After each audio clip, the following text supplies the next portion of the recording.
Welcome to TMZ Live. Kim Kardashian, I think, has gone off the rails. She is in crazy town right now and is part of the insane, ridiculous, dumb movement that the moon landing You always was say that we should not just shout down other voices and we shouldn't call them names and we should hear them out. There are exceptions. But he's right. There are exceptions. But I think This he's is right. an exception. So Kim is in that group of people who believe that the lunar landing never happened, that it was all staged, and she is sharing her theory with Sarah Paulson, her co-star on All's Fair. What you're about to see was Kim trying to lay it all out for Sarah. It aired last night on the latest episode of The Kardashians. Let's just hear her out. I didn't say anything. Maybe she has a point. She does not have a point. For the record, do you think that we didn't walk on the moon? I don't think we did. I think it was fake. I've seen a few videos on Buzz Aldrin talking about how it didn't happen. He says it all the time now in interviews. Why does Buzz Aldrin say it didn't happen? There's no gravity on the moon. Why is the flag blowing? The shoes that they have in the museum that they wore on the moon is a different print in the photos. Why are there no stars? And what do you have to say to the people who are going to say you're crazy for saying that? They're gonna say I'm crazy no matter what. But go to TikTok, see for yourself. I'm sending you, so far, 1 million interviews with both Buzz Aldrin and the other one. Do it. And this girl says, what was the scariest moment? And he goes, there was no scary moment because it didn't happen. It could have been scary, but it wasn't because it didn't happen. So he's gotten old and now he slurs on his thing. Dude. Yeah. So I think it didn't happen. Mm-hmm. I'm going to go on a massive deep dive is what's going to happen. Okay. I'm going to go on a serious deep dive. I center conspiracies all the time. Okay, so first of all, let's talk about Buzz Aldrin. Buzz Aldrin was asked, what was the scariest moment on the moon flight? And he said that it didn't happen, meaning there was no scary moment. Didn't happen. There was no scary moment. I was around. I watched everything. And I will tell you, they were calm the entire flight because everybody listened to them every step of the way.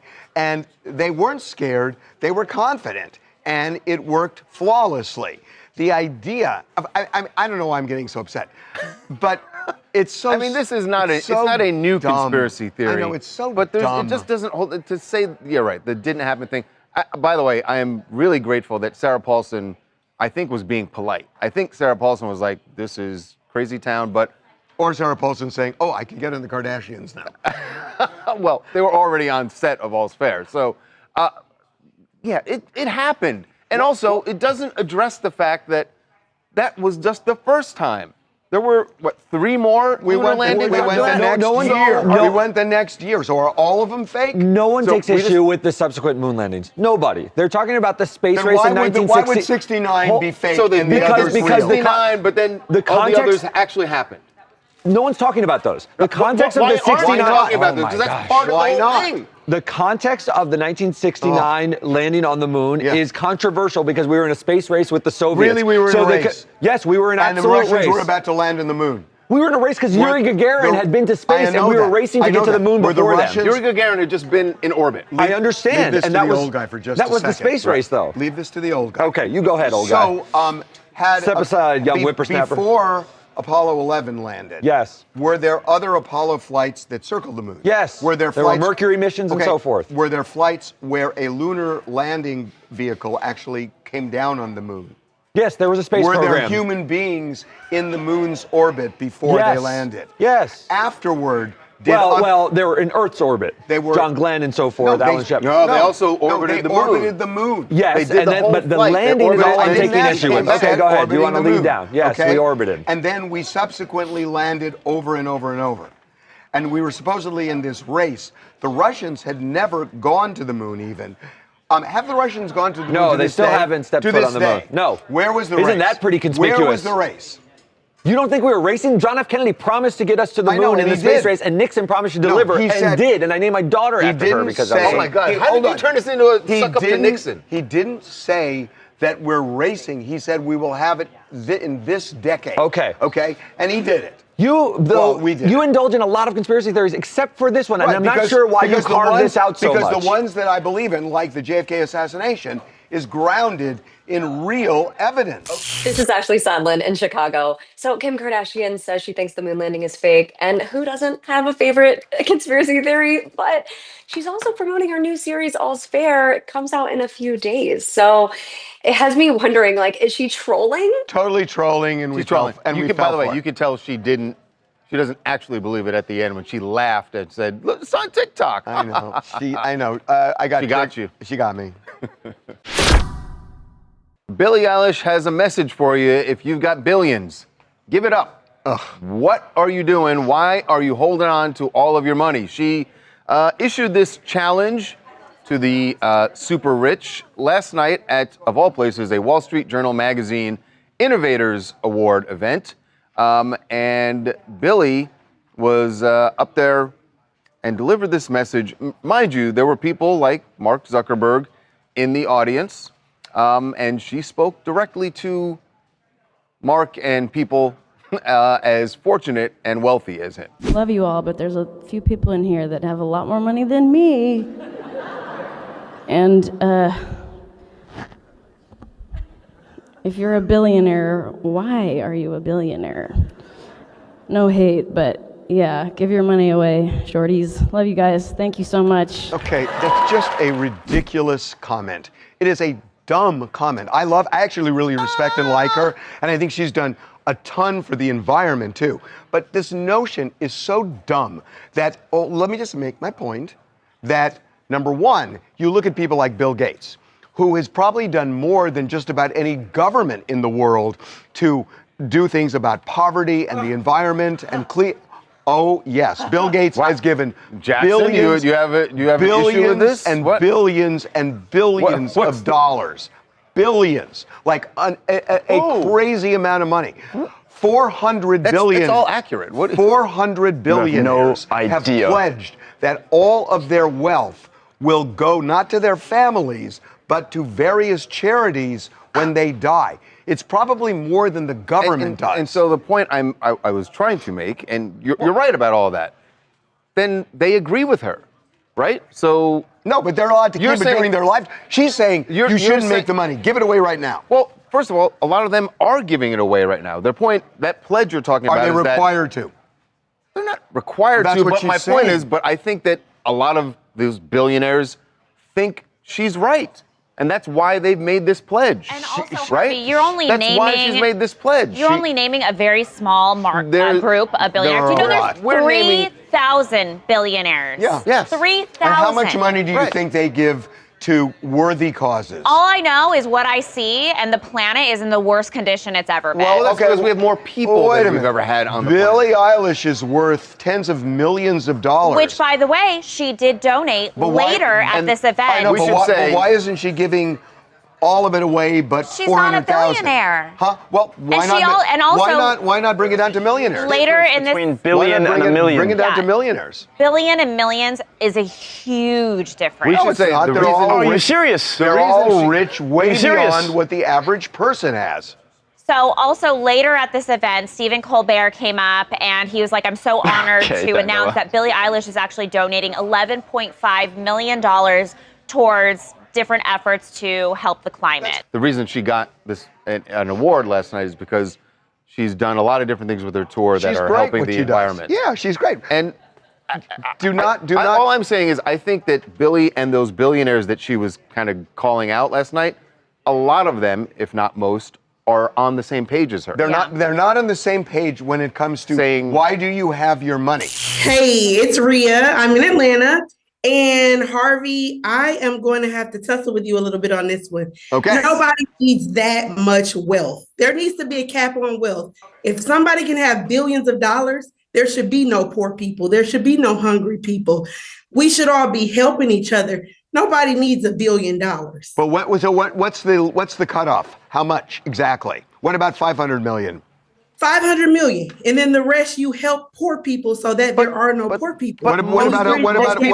Billions are doing that. What about 100 million? Why not cap it there? Let's cap it wherever you want to cap it, but there should be I no don't want to poor cap people it. I don't if want to there's cap too it. many billionaires. There's no reason to have that much money for what? Okay, nice tussle. Coming up. The government shutdown presses on, and it is starting to feel more and more dangerous. Some of them, federal employees, are doing jobs that are so important it will affect your lives. And notably, air traffic controllers. And I hate to say it, but it could occur. I just hope and pray that it doesn't. Be right back. The government shutdown presses on, and it is starting to feel more and more dangerous every day. Aside from the clear financial burden on millions of federal employees who, some of them continue to work without pay, some of them are doing jobs that are so important it will affect your lives. And notably, air traffic controllers, because they don't just get planes up and down, they separate them. And there are a lot of problems we're going to get into. But one of the people who is worried about that is Rick Springfield. Who flies, I mean, we see him at the airport. He's traveling constantly, doing shows. We got him out, and this is what he had to say about the government shutdown and air traffic control. Are you afraid to fly? Like, I know last time we got you kind of had a fear, but now there are less air traffic controllers. How do you feel about that? Oh, it's Russian roulette for the air. I think you said it best, Russian roulette in the sky. That's like the best way to kind of describe it. Folks, thank you. Walk? All right. That is a frightening concept. So look, we've talked about this before. There are air traffic controllers now who are, well, they're getting paychecks with zeros on them. And they need to feed their families. They have medical bills. They have education costs. They have all sorts of expenses. They are required to work, but they're not getting paid. So they're getting second jobs. They're moonlighting. There are air traffic control shortages right now. So they're working overtime on top of the moonlighting. This is a really, really dangerous formula. Joining us right now to talk about how it is impacting not only himself, but other air traffic controllers is a current air traffic controller, Jack Criss. Welcome to TMZ Live. Oh, thank you for having me on. I really appreciate this opportunity. So, Jack, you are moonlighting, I understand. Why don't you explain what your day and nights are like? Yeah, so I go to work Monday through Friday, 8 to 4:30. I happen to have a good shift. So after that, it opens the opportunity for me to make more money, and I feel like the most direct mechanism for providing extra income for myself to try to bridge the gap between when we'll start back getting paid is door dashing. It's cumbersome, it's difficult, it's not easy. Sometimes you don't get tipped. It's a bit frustrating at times, but the money I don't have to worry about when it'll come in. So I know when it'll come in, and that's the reason why. How late do you work? I don't want to jeopardize my fatigue level, so I do not perform after 8:30. But nevertheless, on my weekends, I try to put in like 8 to 10 hours, depending on my kid, who I'm a single pops. So on her, and she's active outside of school with basketball. So depending on what she has, her obligation, then I'll try to work around that, delivering food. That is so admirable that you are conscious of the fact that you don't want to exhaust yourself. And I know you're making that every effort to make sure that doesn't happen. But the longer this goes on, that's going to be more difficult for you, I'd imagine. Is this something that you guys are all talking about and dealing with? There's no doubt about it, yeah. So I'm kind of like the OG now of air traffic, having been in 16 years. So the YGs, the young controllers come in my office and they express to me exactly how long they have. And again, everyone's unique. Some of them have parents that help out, but often most of them do not. And so they're wondering. Two of them just bought a new car. And so it's not a big deal to myself to buy a new car. I've been in 16 years, but for them, it's a huge deal. So now they have no idea what's going to go on. They're scared. In fact, I have a lady that I'm training right now downstairs, and she just had a baby 7 months ago. And she's literally wondering if it had been better if she not joined at all. And don't forget, we're short nationally. There's a national shortage of controllers. And so think about it. If you were thinking about becoming one right now, say you're about to apply, and this is going on, would you apply, or would you go do something else? So, oh, well, listen, would you work for the government, period? I So mean, what I'm wondering is this. There are a lot of people who are increasingly worried about flying because people in your profession are going to experience a lot of stress, a lot of fatigue, and you make one mistake and it can be calamitous. So are our fears misplaced, or is this real, especially if the shutdown continues? Great question, and a very, very tough question for a guy like myself to answer, simply because I believe in safety. We create a safety culture. I'm an advocate for safety. But I do have a friend. She had, and I wanted to see her. And I asked her to come see me. And she was like, there's no way. I'm getting on an airplane right now. And our dialogue was this. She said, what if that one person who's going through a divorce, also not knowing when they're going to get paid, has a mental lapse?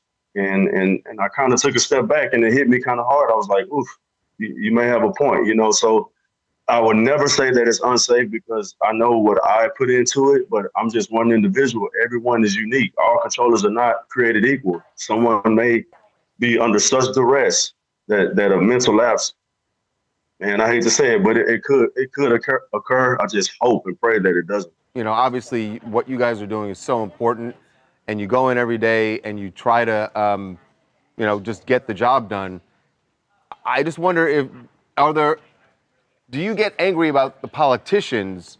Obviously you don't, it's almost like maybe it's better you don't have time to worry about politics, but do you get mad every time you see a politician, whatever side of the aisle they're on TV blaming the other side instead of actually getting this done and getting so paid. That you guys can get paid? And they're getting paid.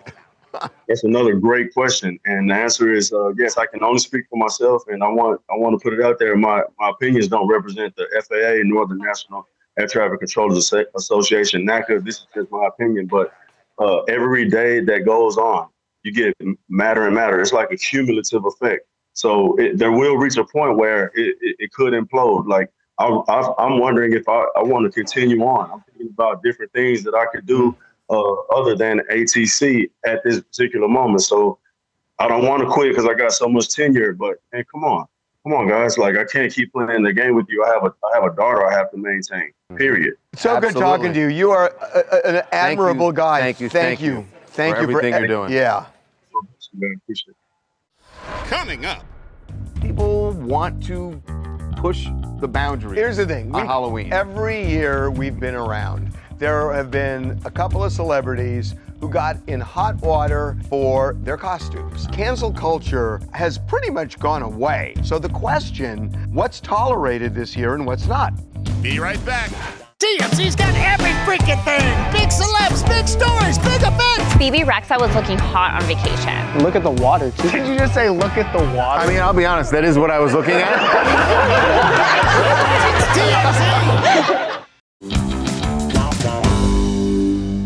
Well, it might be too late. The die may be cast. You may have already decided exactly what you're going to wear for Halloween tomorrow. And, well, you should think about the future. Actually, I want to shout out one of my favorite comedians. Neil Brennan, years ago, tweeted this. Somewhere, a white person is planning a costume for tonight that's going to blank up their whole future. Now, I think that doesn't only apply to white people anymore. It just applies to people. Because people want to push the boundaries. Here's the thing. On Halloween. Every year we've been around, there have been a couple of celebrities who got in hot water for their costumes. And it was a combination of cultural appropriation and just other stuff that get you canceled. Some of them seem obvious, and some of them I think are on the line. So look, cancel culture has pretty much gone away. It was at its height 5 years ago, but it seems like there's been a backlash. So the question, what's tolerated this year and what's not? Well, we're going to find out on November 1st. But for now, we're going to discuss this with sociologist and author, Dr. Anna Akbari. Dr. Akbari, welcome to TMZ Live. Hi, thanks for having me. So the question, is the sky the limit at this point, just because of the backlash, the whole Trump world, that we live in now, is that over? And can people basically do whatever they want to do? Well, people can technically always do what they want to do, but I wouldn't advise it because you're still always operating within a community. You know, anytime you get dressed, whether it's Halloween or any other day of the week, you are operating in a community and you have a particular audience. And that audience has a lot to say about whether you are hired or fired, whether you get a date, how you're treated during that day. So in that sense, Halloween is not really an exception. Except I think what Harvey was pointing at is that there are a larger group of people who are willing to look the other way and say, hey, you know what? They wanted to do it. So what? So no harm, no foul. Yeah, no harm, no foul. So maybe the rules have broadened now. Or just relaxed. They could be more relaxed, but I would point out that what those rules are in, let's say, your TMZ office could be very different than what they would be in another office. Oh, trust right? me, that's true. No, we've had 100% true conversations with certain people around here Absolutely. about what's going to happen tomorrow. This is the point that I'm making. We always need to know our audience.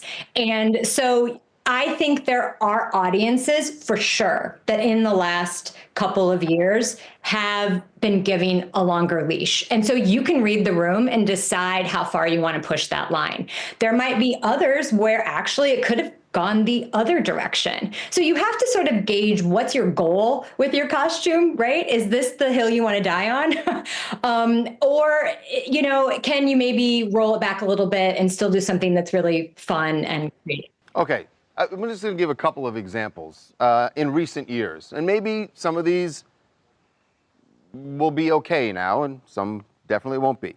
Chrissy Teigen, years ago, I don't remember what year it was wearing Native American, 2008, in a Native American outfit. Yeah. How does that...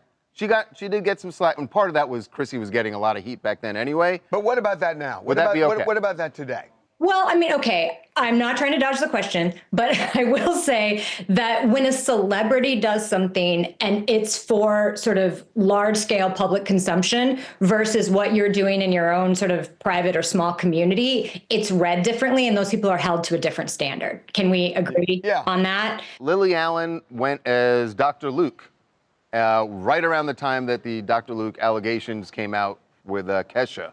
Okay, I would say this would be an interesting one for people to have a conversation with her and say, hey, what were you thinking here? You know, like what conversation were you trying to start? Because for me, that's far more interesting than just outright canceling someone. But let's say her position is, I believe Dr. Luke. Okay, well then that tells you a lot about her, and that starts a very different conversation from I'm not speaking to you ever again, right? No, but it requires you to defend yourself. I don't think so. I mean, we can disagree on this. I think it shows me the perspective that she's operating from. I'm not asking her to defend herself, but now I know that that was the goal of that. Do you know what I mean? Like there's a difference between saying, I believe this person and I therefore want to wear this sort of an emblem in support of them versus, oh, well, I actually think this one thing is very funny or I think they're a ridiculous person and so I'm dressing like this. So once you start that conversation, it's very different than if we're just viewing them, you know, without any kind of dialogue. The classic one everyone remembers, Julianne Hough. Yeah. In blackface. Yeah. I don't know what you guys think, but I don't like to be the fashion or Halloween police at all and say any sort of absolutes. But if we are going to operate by one absolute rule, could we say no blackface? Like, I don't know where you guys stand on that. I think we can agree on that. I think we can agree on that one. Yeah. Swastikas too. Let's not have that. Appreciate it. Wasn't for you. I got some in mind tomorrow. I'm wondering if I could give you a call later today. Yes, I would love to be your personal Halloween advisor. Please check him on this. Because I'm very worried now suddenly. Dr. Akbari, thank you so much for being with us. Really appreciate it. Happy Halloween. Thanks for having me. Coming up. Big night for Sydney Sweeney as she attended an event here in Hollywood that was all about female empowerment. And she wore a see-through dress, and that's why we're blurring part of it. Parts of it. I will say that the see-through dress was the talk of the event. Be right back. Welcome back to TMZ Live. Big night for Sydney Sweeney as she attended an event here in Hollywood that was all about female empowerment, about women and their success in the industry. It was the Women of Power luncheon that she went to. And she showed up with Christy Martin, who is the subject of her movie Christy, the boxer. Right. And she wore a see-through dress, and that's why we're blurring part of it. Parts of it. I will say that the see-through dress was the talk of the event, and certainly the talk of our office this morning. And it raised an issue for me that, you know, there were some people saying, oh, why would she do that? And I started thinking about it, and I thought, you know, if somebody is so beautiful that they can flaunt that and use that, I think, you know, rather than saying, oh, we shouldn't talk about it, you know, when you meet somebody who's brilliant and you admire them for their brain, why can't you do the same thing with somebody's beauty? I think what most, and I would imagine that I wasn't at this event, that there was probably a lot of talk among the women there who felt like, okay, we know you're beautiful, but why do you need to wear something see-through? Why doesn't she? Why can't she celebrate? Why do you need to wear something that is clinging, that is so clinging to your body and see-through? So is it jealousy? I mean, maybe. Why are you guys part trying of it. to make this so deep? Because I mean, look at the photos, bro. No, well, that's what you're looking at. Like, this is the story. Because that's what, I mean, she looks amazing. My question for you guys, though, okay, so she obviously goes and knows that it's see-through, right? Yes. 100%. So if you go to this event, like if I were there last night, am I allowed to look or should I that's not what look? we're talking about. No. Yes, you are. I'm allowed. Yes, she you're knows. yes. No, you're not. You You cannot. are. That is not socially acceptable. You cannot gawk at her Okay, in front how of her. many seconds? I don't know. Devin's right. You can Devin's at least right. look for like 3 seconds. She You knows guys are when being she ridiculous. when I know she- you guys are trolling. When, I'm not. I'm you not. know I'm that not. When she walks Devin, in, what's the etiquette? When she The walks etiquette is- in, hold on. When she walks in, she knows it is going to attract attention. Does she not have a mirror at her house? Of course. Well, she did it on purpose. Yeah, exactly. And there's nothing wrong with it. No, and if right. people stare and admire I cannot her, believe we're having this conversation. That What? you think it would be Yes. okay to walk up to her and go, "Hey, Sydney, how you doing? No, nice to talk." well, not 2 that- seconds. Hi, how you doing? 2 seconds. 2 seconds, and then No, you can no go back seconds. up. Can you do this? No seconds. Cindy, it's nice to meet you. No. Can you do that? Yes, you can. I did. Yes, she put you him on display, can. not me. And there's nothing wrong with it. Oh, I don't have anything wrong There's with it nothing wrong either. with it. And if there I were, want to make this clear as my coworkers continue, please, that their don't views clutch do not your represent. pearls. I'm not Oh, my clutching God. pearls. yes, you are. Hey, Ashley from Atlanta here. I too am possessed by her beautiful breasts. If she wants to show them, I'll look. I think she's beautiful, but I wouldn't gawk either. She's Okay, beautiful. fair. Thank you, Ashley. Thank you, Ashley. A Right? second and a There's half to 2 seconds, there's right, a discreet Ashley? way to do it. A second and a half to 2 seconds, right? Yes, agreed. Why There not? you go. There you go. Well, a couple of your favorites from Love Island, back in that brief period where you were actually watching Watch Love Island. season 7. What are you You talking didn't watch about? all of it. I You watched bailed most of out it. at one point and you said, I can't take this Two-thirds anymore. of the way in. All right. Well, anyway, Huda and Louie, who her boyfriend Louie, are in a bit of hot water because of something they did while they were on social media on a live stream, and they were taking questions from viewers. That's always a little dangerous when you just allow someone you don't know to speak, and that's exactly what happened to them. So watch this. They take a call from a viewer, and the viewer is going to say something. It's going to have to be bleeped because they used a racial slur. What's interesting and what's getting them in trouble, Huda and Louie, is their reaction to what this person said about one of their former castmates. Holy do you want to answer it? Yeah. What if it's a fan? I'm gonna call them. Wait, we gotta do it together. Wait. Don't put it on loudspeaker, they might say something crazy. Okay. Hello? Wait, you might want to turn the light. Hello?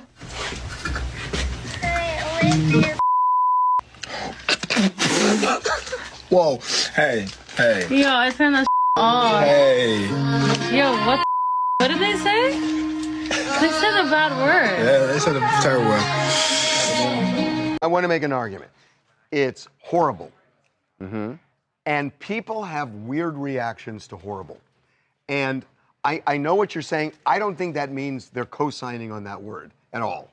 And that, yes, they should say, don't use that word. This is inappropriate. But you know what the issue here, and you know this because you watched the show, that there's some tension between Alandria and Hutta. And specifically, at the reunion, Alandria and Shelley actually called out Hutta for not taking accountability and not desensitizing racist comments that had been in Hutta's Instagram. Like they're saying that you see these things and you don't, de-escalating. They're saying you see these things and you don't say anything about it. So then to go see a live stream where the word is dropped and then the specific person it's dropped about to laugh, no one ever laughs when a racial slur is dropped. So she should have known in that moment this was not going to go over well at all. I get it. I totally get it. And she should have done what you're saying. I'm just saying the laughter doesn't mean somebody is co-signing on that comment. Well, it doesn't not mean it. They've since either. apologized. Yes, right, they both. Hutta apologized almost immediately that night, and then even put out a more in-depth apology after Alandria came out and basically said she does not condone racism. All of the castmates from Love Island have basically echoed the same thing. They don't. Alandria kind of started this movement where she's saying that she's going to be donating to the NAACP, the Thurgood Marshall Fund. Hutta has now also joined this train, so now all of these black organizations are now going to be getting. They're going to benefit from one weird person who called up and decided to drop a racial slur. Yeah. Maybe they did it as a charity thing. I don't think so. Nina from Dallas, Texas. And I think this moment really exposed what happens when people get too comfortable online. And laughing at racial slurs, no matter what context it is not okay. And it's not about cancel culture. It's really about taking accountability. And am I surprised? No. Disappointed? Yes. And reality TV has been recycling this type of behavior for a long time now, but you can't rebuild a brand on inclusivity and then giggle at racism. Yeah, fair. That's a fair comment. Yeah. Coming up. You know, one of the things I love about Flavor Flav, this guy continues to break down stereotypes. We already saw Flav become the head cheerleader at the Olympics for our women's water polo team, and a lot of people would go, wait, black people, water polo? No. Now he's getting into the Winter Olympics and the bobsled team. Be right back. You know, one of the things I love about Flavor Flav, aside from his music career with Public Enemy, this guy continues to break down stereotypes. We already saw Flav become the head cheerleader, the mascot, the guy who was out there waving the flag at the Olympics. At the Olympics for our women's water polo team, and a lot of people would go, "Wait, black people water polo?" No, not Flav did that. And now you said that. And now he's getting into the Winter Olympics and the bobsled team. And in fact, at 66 years old, our good friend Flavor Flav went 67 miles per hour to actually feel what our bobsledders are going through as he becomes their That's crazy. mascot, the guy who's out there waving the flag, and he is joining us now. Flav, you are amazing, man. Welcome back to TMZ Live. I saw this footage of you on the bobsled, and I went, better you than me, man. I don't know that I'm doing that. How on earth? I mean, that to me, that is cheating death, honestly. Honestly, let me tell you guys like this. Honestly, I think that's cheating life. You know why? The reason why is because if I didn't do that, then I would have really cheated myself out of some life. I ain't gonna lie. You know what I'm saying? That was one of the most fantastic, most funnest rides I ever took in my life. And I ain't gonna lie, but I had to do it. Wow. I'm an adrenaline junkie, fellas. I'm sorry. I'm an adrenaline junkie. You know what I'm saying? And I couldn't help it. Flav, you have turned being a hype man, which you were the all-time greatest hype man with Public Enemy. Now you've turned it into an Olympic career. I'm wondering how this bobsled and skeleton team deal came together. Did they see what you did for women's water polo and they contacted you? Or was this something that you always wanted to get involved in, bobsledding? Well, it all started, Charles, by this young lady that's on the bobsled team offered me to come up for a bobsled ride. And when I went up there to go do the bobsled ride, at the end of the day, we started talking about sponsorship for the team. You know what I'm saying? So at the end of the day now, I became a sponsor now for the United States Olympic bobsled team. And I also still sponsor the United States Olympic water polo team until 2029. When the Winter Olympics come around in Italy, are you going to help them carry the sled out? I'm going to try to help them get a torch. I'm going to try to help them get a gold medal. That's what I'm here for.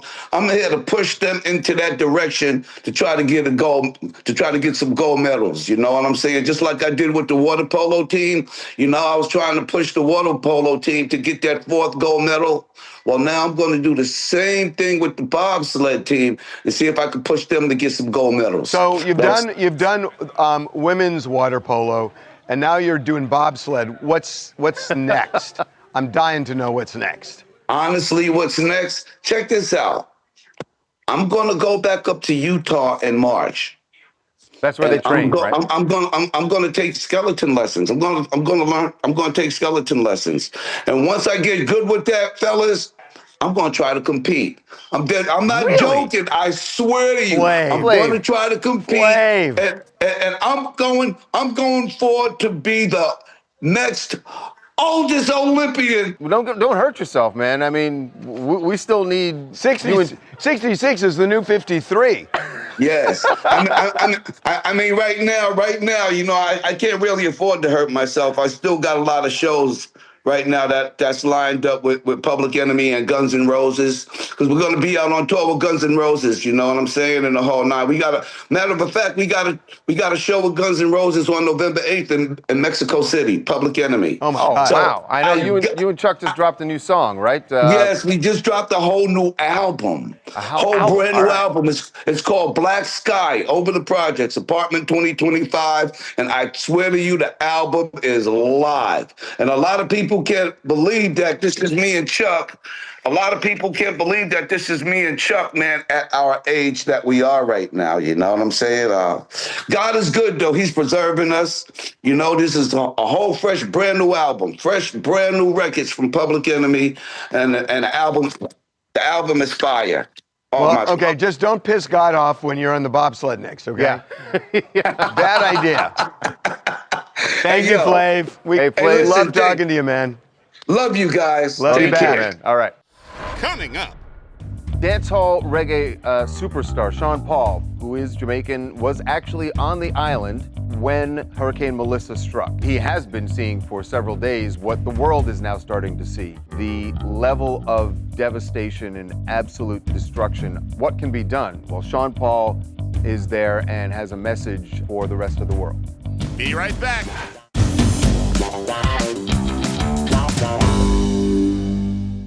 Dancehall reggae superstar Sean Paul, who is Jamaican, was actually on the island when Hurricane Melissa struck. He has survived this, and he has been seeing for several days what the world is now starting to see. The level of devastation and absolute destruction on the island, particularly on the western side of the island, from really the center of Jamaica to the west. It is damn near impossible to go anywhere. Roads are impassable. There is almost no electricity, and phone service is only available through Starlink. And as you'd imagine, very few people have Starlink phones at this point. So what can be done? Well, Sean Paul is there and has a message for the rest of the world. Hurricane Melissa has caused a lot of damage. People are misplaced. I'm asking all of my fans from your heart to give anything you can. I've teamed up with Food for the Poor Jamaica to help give some relief to the people who need it the most right now. I myself, I'm going to match everything up to $50,000 US. Give from your heart, give for Jamaica. How's your family? We finally heard today, actually there are 2 more family members we have not been able to reach yet. And I gotta tell you, the last 3 days have been really heart-wrenching to know that there are family members of mine who don't live all that far apart. I'm talking 15-minute drive, and yet they can't have any contact with each other. By the generosity of some strangers who do have Starlink, they've happened upon them, and those people have been generous enough to give them connectivity for a minute or 2, and they will update us when they can. We finally found out today we had an aunt who we had not been able to reach since the storm hit. The roads were out to her house. They finally made contact with her. She completely lost her roof, but she is safe in shelter. And families down there can't connect to each other, even when they're, like I said, only 15, 20 minutes apart. Right. They can't connect. There's no phone service, and the roads are largely impassable. I just got, right before we were starting the show, a message from my cousin Kirk. He is going to his business. It is devastated. There is a lot of effort that's going to have to go into this for the recovery. There are tons of places where you go online, you'll see, please be careful of scams. There are tons of scams, but the one that I know the government has set up is supportjamaica.gov.jm, as in Mary. So you can go there. There's information about what's needed and how you can give. But if you can, please do, because this country is going to need all the help that they can get. They will help each other, by the way. I think it's important to say this. I want to say this about the people of Jamaica.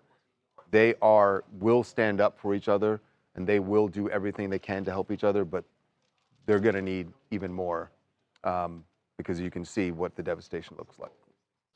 Coming up. If the National Guard goes to Portland, they better keep their hands off the otters, is all I have to say. Because they are amazing. You've got to see this. This is perfect for Halloween. Be right back.